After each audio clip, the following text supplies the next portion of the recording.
Assalamualaikum warahmatullahi wabarakatuh. Baiklah, kami dari kelompok satu akan mempresentasikan bagaimana cara seorang guru menyampaikan materi kepada siswa. Dalam pembelajaran ini akan dibagi menjadi tiga sesi, yaitu pembuka, inti, dan penutup. Penjelasan yang pertama akan dijelaskan oleh Aika Aulia. Kepada Aika dipersilahkan.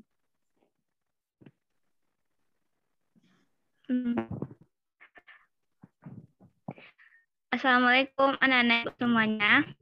Waalaikumsalam, Bu. Bagaimana kabarnya hari ini? Alhamdulillah baik, Bu. Baiklah, semoga pada pandemi saat ini kita selalu diberikan kesehatan oleh Allah Subhanahu wa Ta'ala. Amin.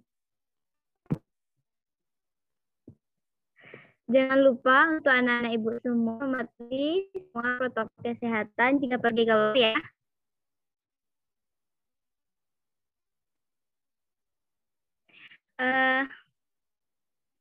Baiklah, sebelum mulai pelajaran,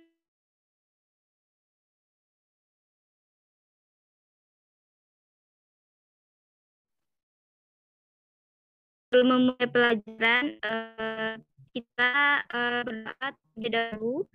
Kita silakan memimpin doanya. Baik, Bu. Sebelum memulai pembelajaran kita pada hari ini, alangkah baiknya kita berdoa sesuai dengan agama masing-masing. Berdoa mulai.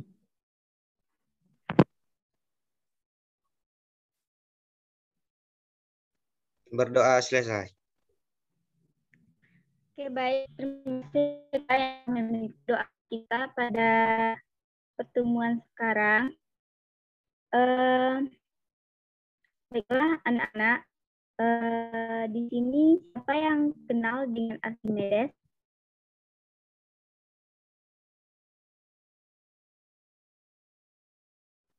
Pernah dengar namanya, Bu? Baik, Archimedes adalah ahli matematika dan merupakan penemu yang berasal dari Yunani. Sebelum kita memulai pelajaran, Ibu akan menunggu Ananda sekalian untuk membaca buku pelajarannya terlebih dahulu ya. Baik, Bu.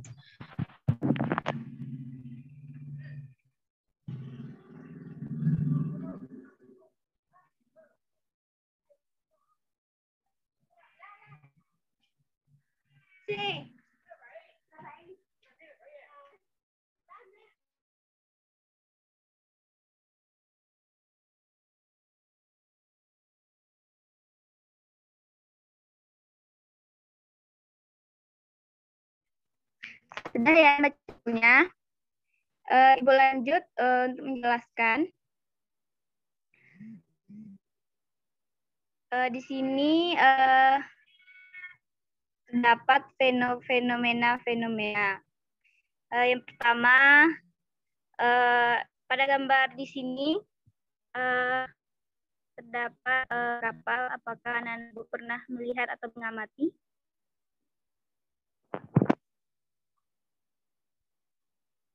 Pernah, Bu. Nah, apakah pernah anak-anak ibu melihat pesawat terbang? Melihat pernah, Bu. Naik belum? Nah, Bu. Baik, besok kita naik bersama-sama ya. Oke, Bu. Dan di sini juga terdapat AC. Apakah di rumah anak-anak ibu terdapat AC? Enggak, Bu. Enggak, Bu. Enggak, Bu. Oke, baik. Dan di sini juga ada lampu. Dan kita berselfie di depan kamera dengan berlenggak-lenggok di depan dengan senyuman manis. Ananda semuanya sering melakukan itu? Bu. Sering, Bu.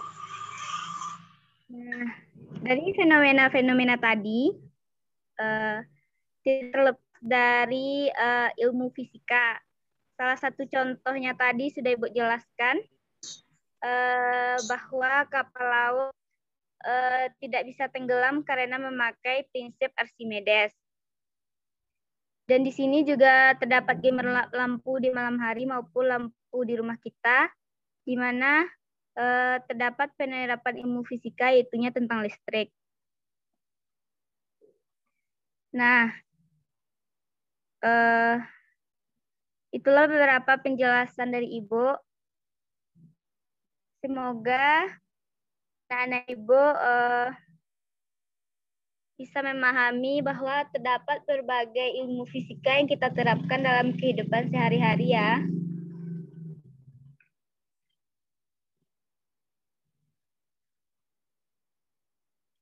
Kita masuk Bu. pada materi pertama.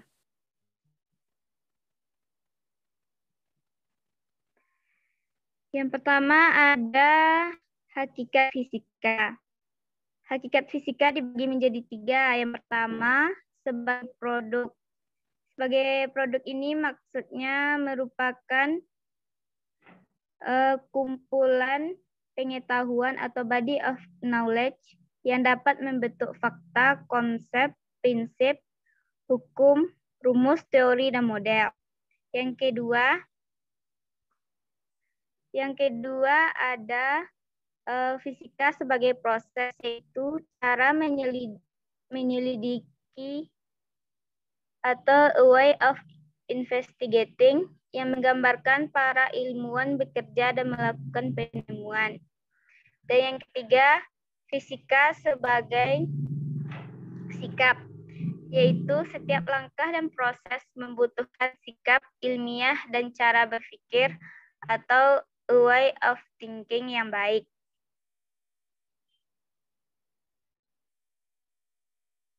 Selanjutnya, cabang-cabang ilmu fisika.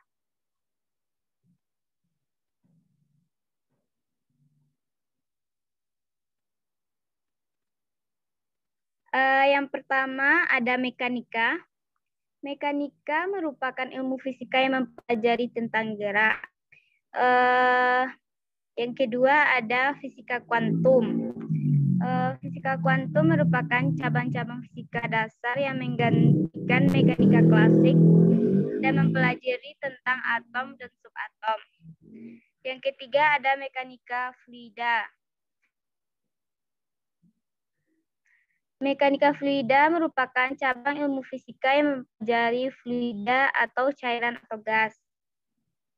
Yang keempat ada elektronika. Elektronika merupakan cabang fisika yang mempelajari aliran elektron dalam suatu alat kelistrikan. Selanjutnya ada cabang ilmu fisika yaitu elektrostatis. Elektrostatis yaitu cabang ilmu fisika yang mempelajari tentang statis. Yang keenam ada elektrodinamika. Elektrodinamika merupakan cabang ilmu fisika yang mempelajari listrik, dinamis, atau muatan yang bergerak. Berikutnya ada termodinamika. Termodinamika merupakan ilmu fisika yang mempelajari tentang energi panas dan perpindahannya. Selanjutnya ada fisika inti. Fisika inti ini merupakan cabang ilmu fisika yang mempelajari atau mengkaji bagian-bagian atom. Cabang ilmu fisika berikutnya yaitu fisika gelombang. Fisika gelombang merupakan cabang ilmu fisika yang mempelajari tentang gelombang. Dan di sini juga ada optika geometris. Optika geometris merupakan cabang ilmu fisika yang mempelajari tentang cahaya serta alat optik yang membantu penglihatan manusia. Berikutnya ada fisika modern. Fisika modern merupakan cabang ilmu fisika yang mempelajari sumber materi dan sumber partikel yang bergerak dengan kecepatan tinggi. Dan selanjutnya ada astronomi. Astronomi merupakan cabang ilmu fisika yang mempelajari tentang benda-benda angkasa dan perbintangannya.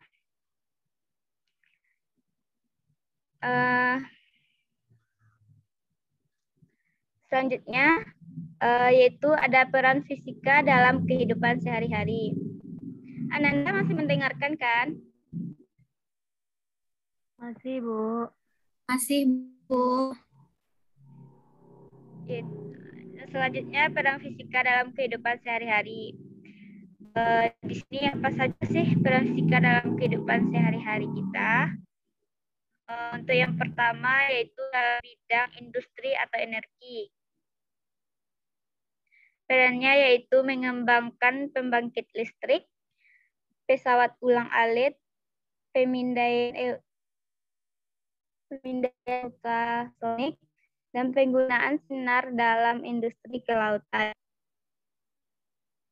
Yang kedua pada bidang komunikasi.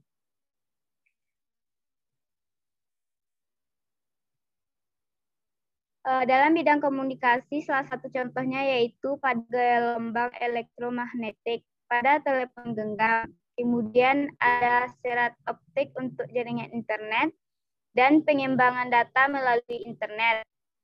Selanjutnya peran fisika berikutnya yaitu dalam bidang kedokteran dan kesehatan. Dalam bidang kesehatan dan kedokteran, peran itu ditemukannya sinar laser untuk mencegah batu ginjal dan sinar gamma untuk proses sterilisasi peralatan bedah.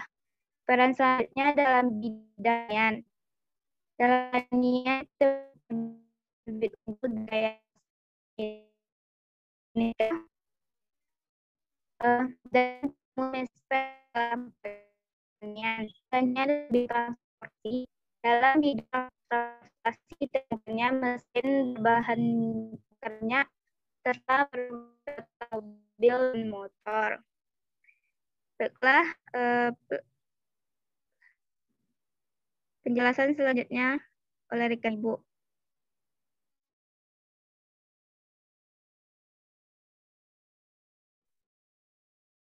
Baiklah, selanjutnya Ibu akan menjelaskan materi tentang syarat ilmiah. Di sini syarat ilmiah itu merupakan syarat yang harus dipenuhi suatu pengetahuan dan kenapa dapat disebut ilmiah? Karena memiliki syarat sebagai berikut. Yang pertama yaitu objektif, yaitu pengetahuan sesuai dengan objeknya atau didukung fakta empiris. Yang kedua yaitu metodik.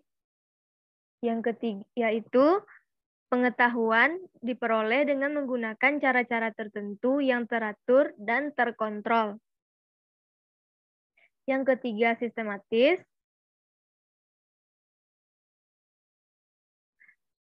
Yaitu syarat pengetahuan disusun dalam dua sistem yang saling berkaitan dan saling menjelaskan, sehingga seluruhnya merupakan satu kesatuan yang utuh. Yang keempat, ada namanya berlaku secara umum atau berlaku secara universal. Maksudnya ya di sini yaitu pengetahuan itu tidak hanya diamati oleh seseorang atau beberapa orang saja, tetapi semua orang dengan cara eksperimen yang sama akan memperoleh hak yang sama juga. Selanjutnya,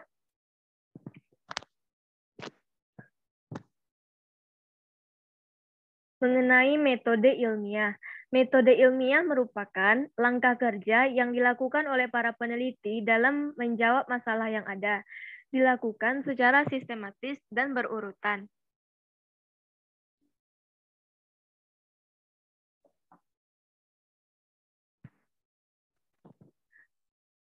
Tadi kan rekan Ibu sudah meminta kalian untuk membaca materi tentang metode ilmiah.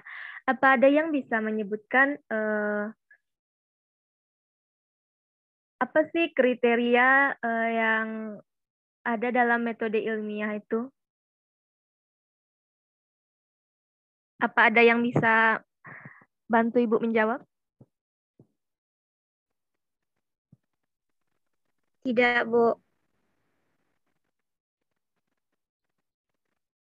Berarti kalian tidak membaca ya? Maaf ya, Bu.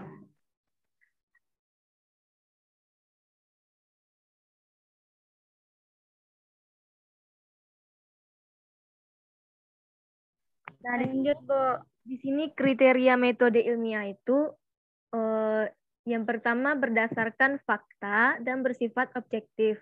Maksudnya yaitu keterangan yang diperoleh itu melalui penelitian berupa fakta, bukan hayalan. Yang kedua itu memiliki kriteria bebas. Maksudnya itu bebas dari prasangka, yaitu jauh dari pertimbangan subjektif.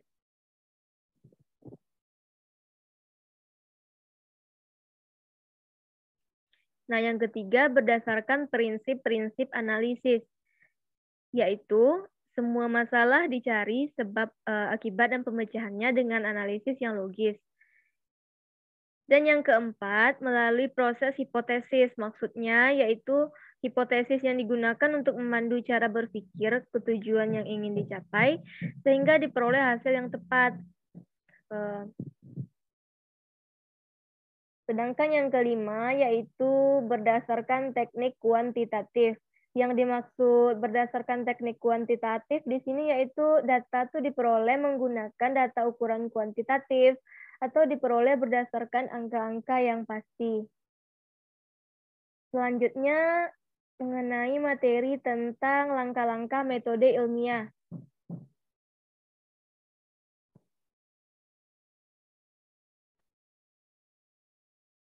Langkah-langkah metode ilmiah itu ada 7. Yang pertama, melakukan pengamatan atau observasi.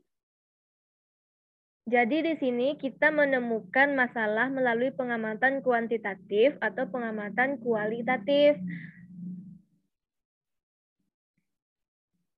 Yang kedua yaitu kita bisa merumuskan masalah.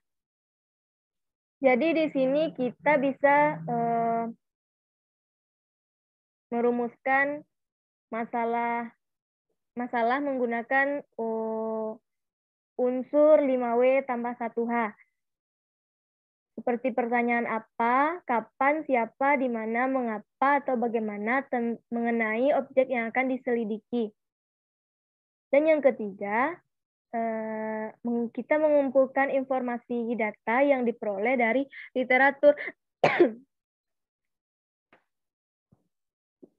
Data itu diperoleh dari literatur, buku atau informasi yang ada di internet sesuai dengan teori yang mendukung penelitian. Yang keempat, kita bisa membuat hipotesis.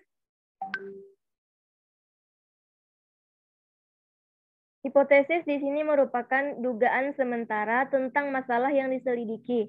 Yang kelima, yaitu kita bisa melakukan eksperimen atau percobaan.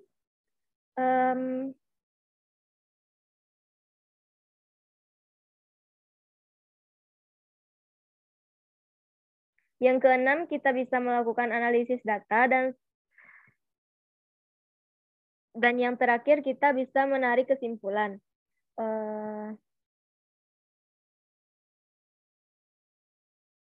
Selanjutnya mengenai materi syarat laboratorium yang baik.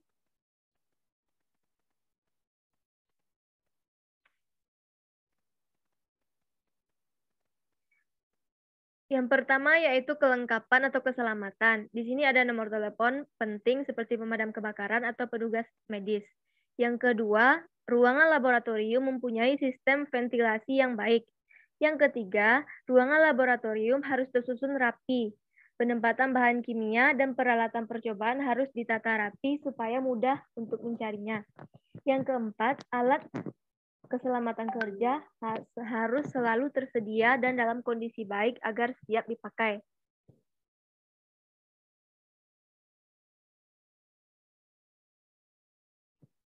Dan yang terakhir yaitu bahan kimia harus diletakkan di tempat yang khusus. Untuk materi alat keselamatan kerja di laboratorium, tujuan keselamatan kerja di laboratorium beserta aturan keselamatan kerja menurut Ibu itu bisa kalian baca dan kalian pahami di rumah. Dan kalian bisa mengerjakan tugas-tugas yang ada pada buku kalian. Materi selanjutnya akan dijelaskan oleh rekan Ibu selanjutnya. Dipersilakan.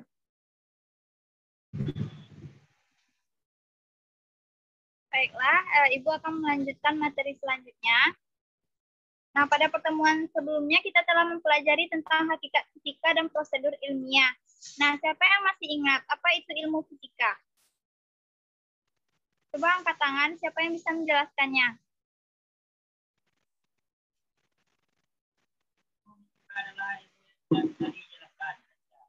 Izin menjawab, Bu. Ya, kepada Aji disilahkan.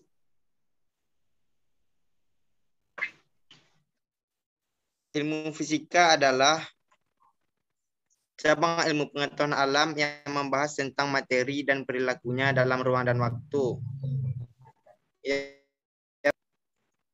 Ya, betul. Nah, untuk materi, itulah sekilas materi sebelumnya. Nah, untuk materi kita hari ini, coba Ananda pikirkan, ketika Ananda melihat benda diletakkan di atas timbangan, apa materi yang terlintas oleh pikiran Ananda? Apa materi yang akan kita pelajari hari ini? Pengukuran, Bu. Ya, betul sekali. Sekarang kita membahas mengenai pengukuran besaran fisika ya, Nanda. Nah, siapa yang mengetahui apa itu pengukuran?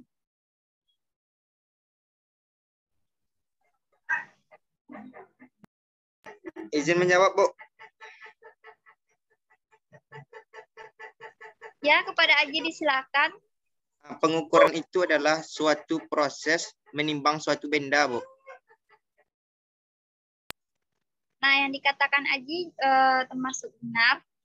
Nah, pengukuran itu adalah proses mengukur suatu besaran menggunakan alat ukur dan satuan besaran tertentu.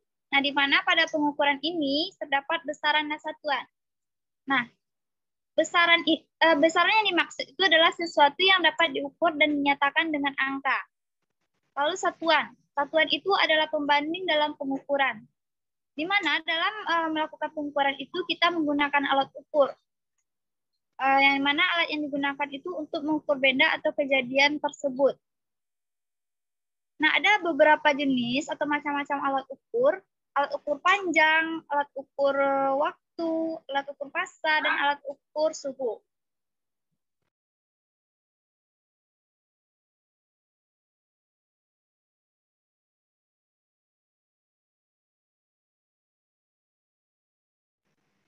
Nah, yang pertama itu alat ukur panjang.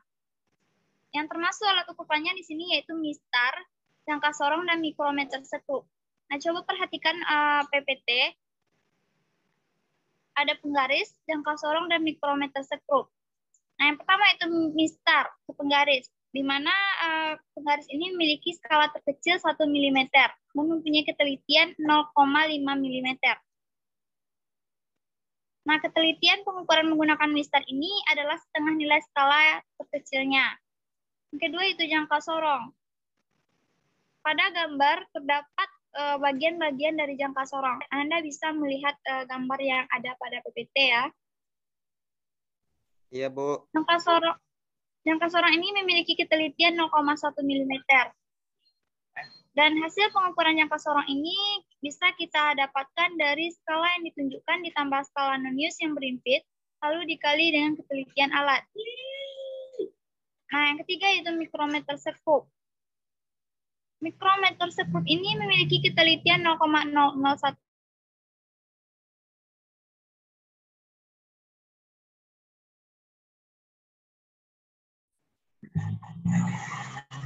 Mikrometer sekrup memiliki ketelitian 0,001 cm. Hasil pengukurannya bisa kita dapatkan dari penjumlahan skala yang ditunjukkan dengan skala Nonius yang berimpit, lalu dikali dengan ketelitian alat. Nah, adapun alat ukur massa, yaitu neraca, yang berfungsi untuk mengukur massa benda. Di mana di sini ada neraca analitis dua lengan, neraca digital, neraca Allhouse, dan neraca lengan gantung. Nah, keempat neraca ini berfungsi untuk mengukur massa benda. Ada alat ukur waktu, yaitu stopwatch, dengan ketelitian 0,1 sekon, yang digunakan untuk pengukuran waktu dalam kegiatan olahraga atau dalam praktek penelitian. Apakah Ananda pernah melihat ketika praktek olahraga, seorang guru menggunakan stopwatch.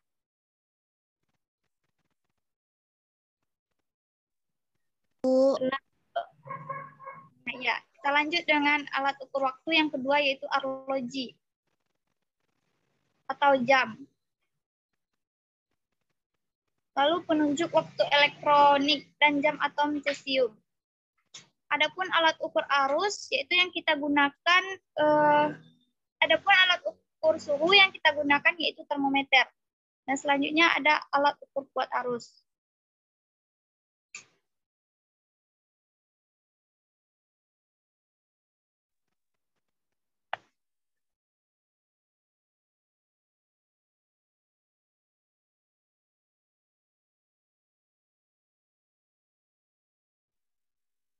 Baiklah, materi selanjutnya akan Ibu jelaskan, yaitu tentang besaran-besaran dalam fisika.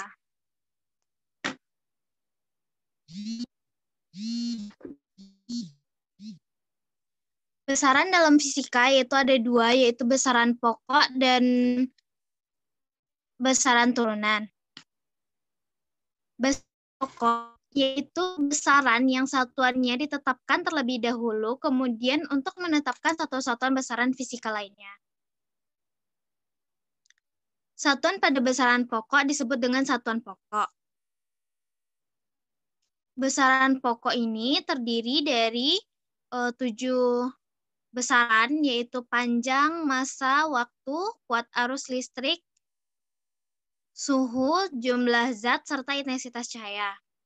Untuk dimensi dan satuannya dapat Ananda Ibu lihat pada slide PPT yang telah Ibu sajikan. Selanjutnya yaitu besaran turunan. Besaran turunan yaitu merupakan besaran yang satuannya ditetapkan atau didefinisikan berdasarkan satuan besaran pokok. Satuan pada besaran turunan disebut dengan satuan turunan atau satuan terjabar. Besaran turunan ini terdapat 8 besaran, yaitu percepatan, kecepatan, gaya, luas, volume, massa jenis, tekanan, dan usaha. Untuk dimensi dan satuannya dapat Ananda Ibu lihat pada slide PPT yang telah Ibu sajikan. Selanjutnya, kita masuk ke dalam prinsip-prinsip dalam pengukuran. Nah, sebelum masuk ke materinya, Ibu ingin bertanya kepada Ananda, apakah ada dari Ananda yang tahu apa saja prinsip-prinsip dalam pengukuran?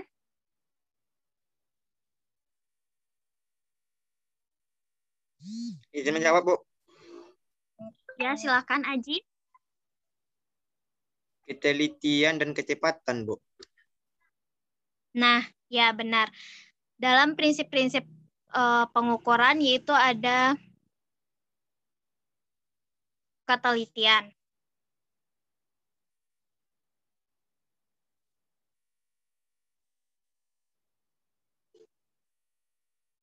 Ibu akan menjelaskan yang pertama yaitu dulu tentang ketelitian atau presisi. Ketelitian merupakan suatu ukuran yang menyatakan tingkat pendekatan dari nilai yang diukur terhadap nilai yang benar.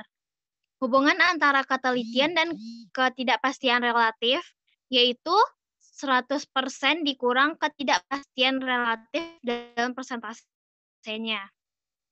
Selanjutnya,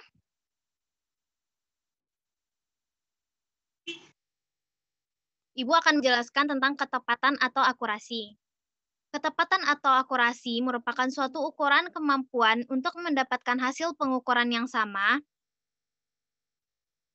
Hubungan antara ketepatan dan ketidakpastian mutlak yaitu ketepatan sama dengan 1 dikurangkan dengan delta X per X. Nah, materi selanjutnya yaitu tentang angka penting. Nah, dalam pengukuran ini kita akan membahas tentang angka penting. Angka penting yaitu semua angka yang diperoleh dalam pengukuran.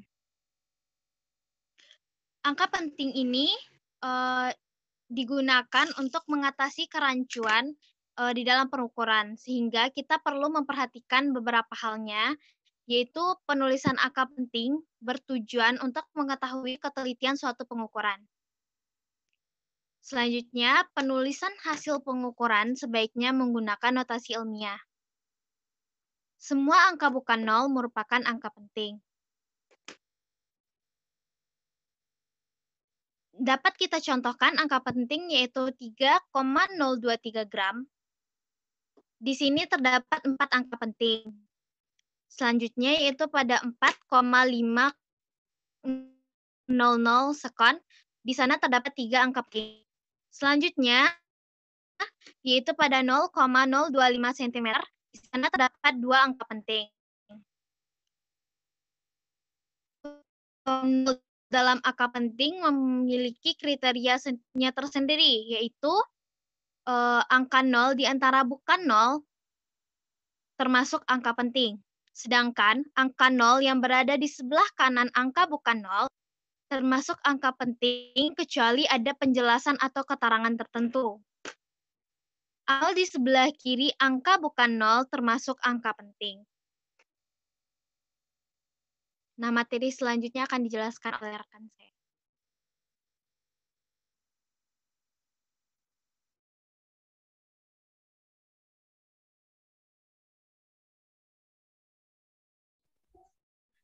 Baiklah, Ananda semua, selesai sudah materi kita hari ini. Apakah Ananda semua sudah mengerti? Insya Allah, Pak.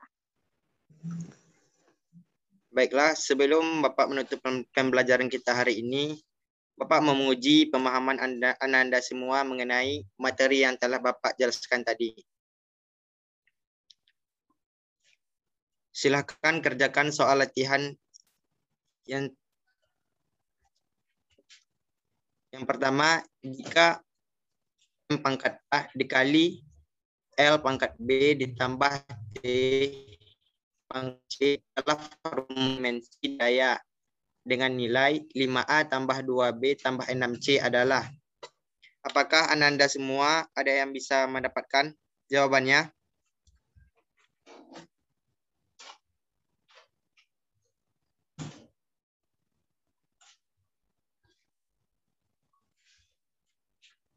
Izin menjawab, Pak.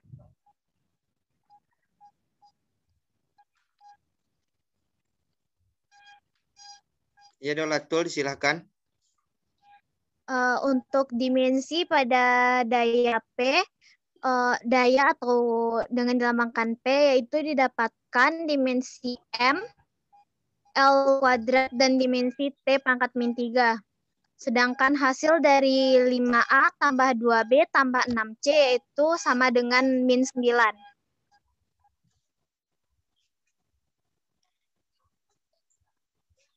Baik, Dolatul, terima kasih atas jawabannya. Apakah ada jawaban yang berbeda?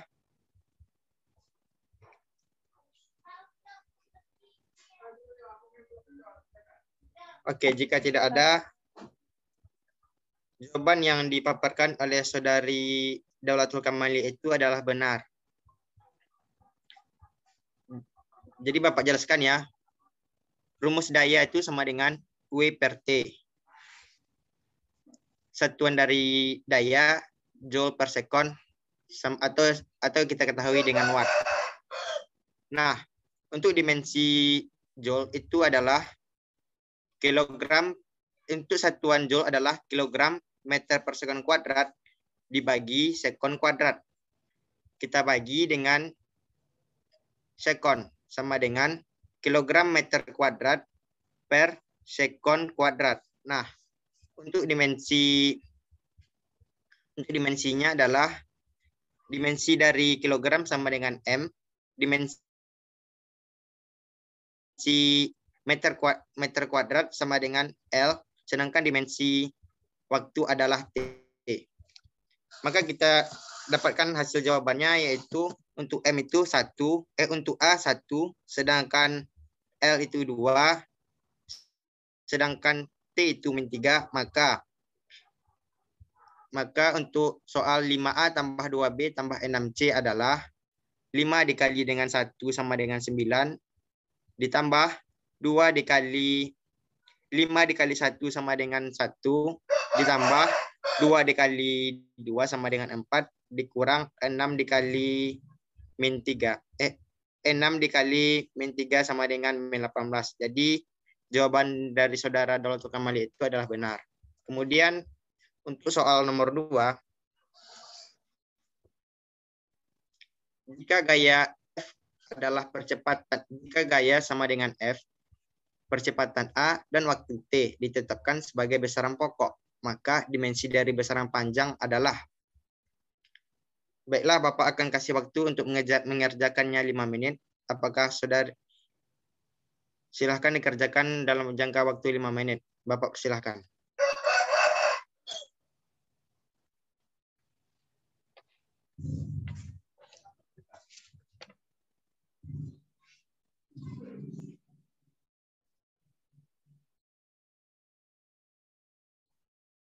Baiklah, apakah ada yang bisa menjawabnya?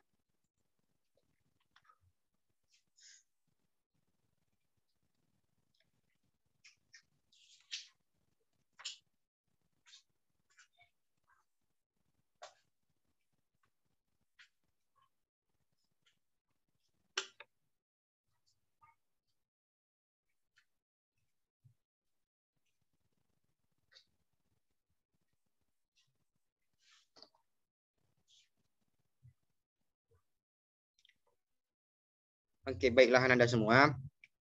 Bapak akan jawabnya sendiri.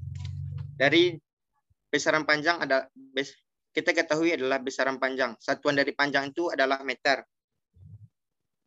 Kemudian untuk percepatan rumusnya A sama dengan V per T. Kemudian kita substitusi, kita sederhanakan A sama dengan F itu satuannya S jarak per waktu dibagi dengan waktu. Jadi kita dapatkan A sama dengan sek A sama dengan jarak per waktu kuadrat.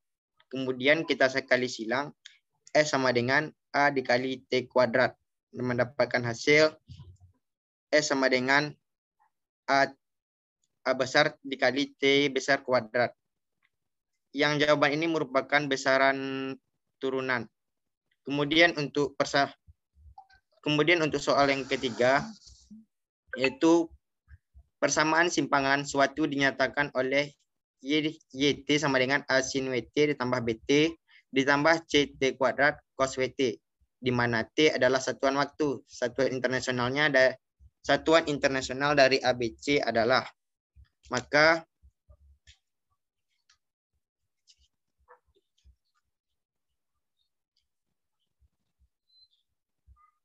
di mana T adalah satuan waktu. Jadi A sama dengan satuannya meter, BT satuannya meter, CT kuadrat cos WT satuannya meter juga. Jadi A sama dengan meter dikali B dikali T sama dengan meter. Jadi T ini kan waktu. Satuan waktu adalah sekon sama dengan B dikali S sama dengan meter.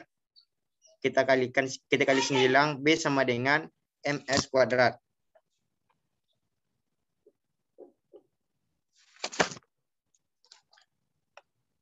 Begitu juga dengan CT kuadrat. Jadi untuk nilai satuan internasional dari ABC adalah A dikali B dikali C sama dengan meter dikali meter per sekon kuadrat dikali meter sekon sama dengan, kita mendapatkan hasilnya sama dengan meter pangkat 3 per sekon per S pangkat 3. Baiklah Ananda semua. Sampai di sini dulu materi kita untuk pada hari ini karena waktu yang telah memisahkan kita. Baiklah, itulah materi kita pada hari ini. Apakah Ananda sudah paham mengenal materi tentang besaran dan pengukuran ini? Jika masih ada yang belum mengerti, silahkan ditanyakan.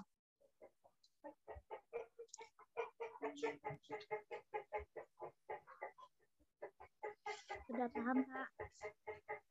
Baiklah, Ananda semua, jangan lupa untuk minggu depan kita akan membahas tentang vektor. Sekalian Anda semua mempelajari dan memahaminya.